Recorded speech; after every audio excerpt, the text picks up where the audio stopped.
Let's go to Ankara now and bring in Omer Ozkizilcik, a security analyst and a non-residential fellow at the Atlantic Council. Very good to have you on the program, sir.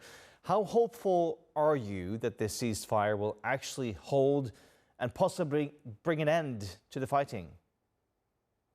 Yeah, actually, this is not the first ceasefire. This is, if I'm not counting wrong, the sixth ceasefire that we had so far.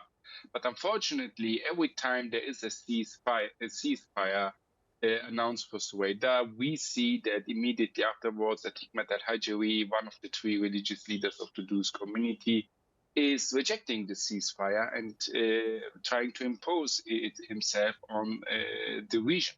And we have seen that after this new ceasefire declaration, that militias loyal to Hikmet al-Hajari have continued to attack, and Hikmet al-Hajari has published a statement in which he basically called for the ethnic cleansing of the Bedouin Arabs from the Sweida governorate. So this has triggered the continuation of fighting between tribal forces and militias loyal to Hikmet al-Hajari. And the situation in Sweida as of now is a situation of violence and escalation. We see that these militias are committing crimes and one after another. We see pictures that resemble the autocracies committed by ISIS being now committed by those militias in Sweida against Bedouin civilians and Arab tribal forces. And actually, we see that the Syrian government forces and the Syrian general security forces are deploying on the edge of Sweida, but they were not able yet to enter into Sweida city due to the rejection of Hikmet al-Hajari. And it appears that one person alone and his militias are bringing Syria more and more into chaos, unfortunately. So if I'm reading you correctly here, you're basically saying that it's because of an internal split between the different Druze militias. That's why we're not seeing any kind of ceasefire last. And this is basically an internal problem among the Druze.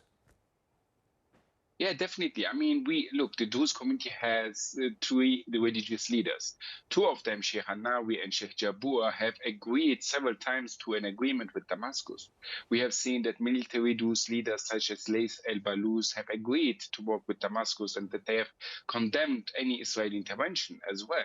But there is another section of the Druze community led by Hikmet al-Hajari who is torpedoing all of the agreement. And it appears very unlikely for this escalation to end before either Hikmet al-Hajari is being calmed down or put into a corner by other Druze actors, or before Hikmet al-Hajari decides that he has to change his political position.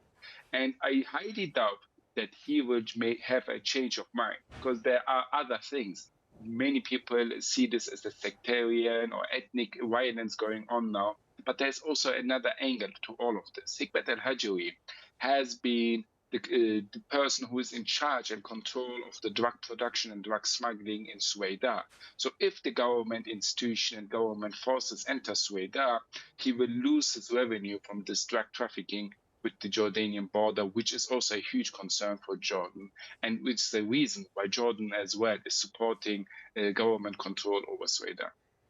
Now, of course, there is somewhat of a ceasefire in place between Israel and Syria. But what role do you think that Israel is going to play going forward if, in fact, you still have this division of the Druze militias that resists this ceasefire in Sweida?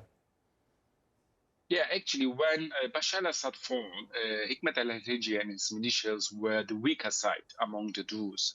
But intensive Israeli support, financial and military support for Hikmet al-Hajari and his militias have changed the balance of power inside the Druze community. And this is a situation that we have now due to the Israeli policy to empower Hikmet al-Hajari.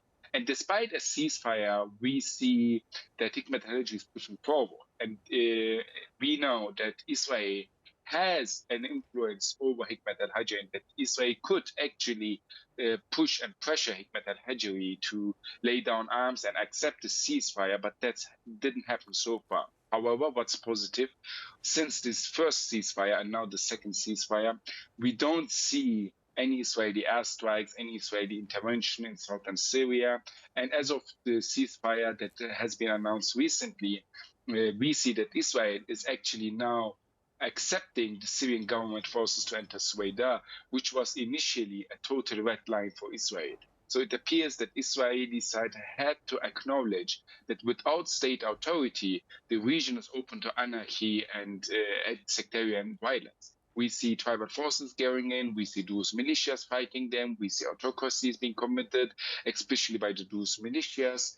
And this is not a situation that can continue forever. And this is something that's really making me afraid for the survival of civilians, innocent people there, because in the end, sectarian violence continues to grow. The Syrian people will suffer under this the most. So we need the Syrian government to go in and take full control. And for that to happen, it requires the Syrian army. So far, we have seen that Israel is only allowing for general security forces, which are basically police forces, to enter Sweida, but that's not enough. We need heavy armored the Syrian army going in and establishing order, or otherwise this violence may continue. All right, Mr. Ozkizilcik, thank you so much for your time and your analysis.